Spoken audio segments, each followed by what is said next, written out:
Madam Speaker, I'd like to take you on a little journey, and you'll understand why. I'm a 17-year-old young man. I graduate from high school. Shortly thereafterwards, I turn 18, and I choose to join the military. It could be any of our military. I go, we'll say the Army to get my point across.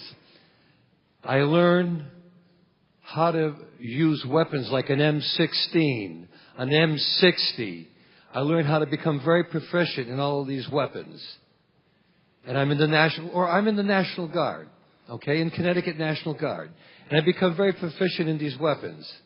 Then all of a sudden, Madam Speaker, my unit is called to active duty over in Afghanistan or Iraq, whatever the case may be.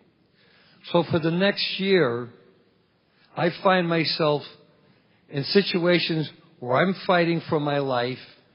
I'm 18 years old. I'm fighting. I'm shooting at people. They're shooting back at me.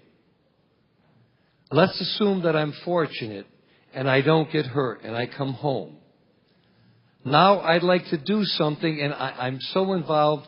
I want to go out and I want to buy myself a centerfire rifle. I'm going to be denied that because I'm not 21 years old. Yet I'm good enough to go across and fight in a war and put my life on the line.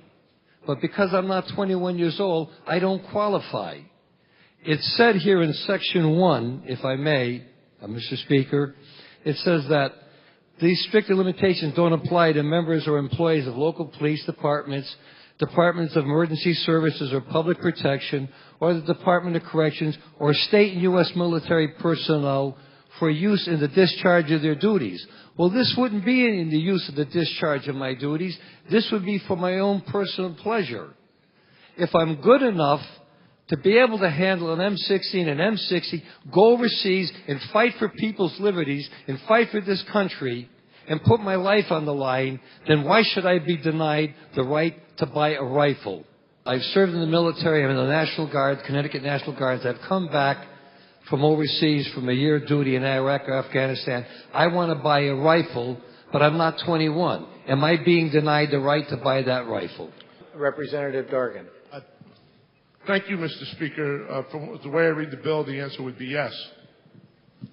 Representative NIcastro. Mr. Speaker, I find that very disheartening.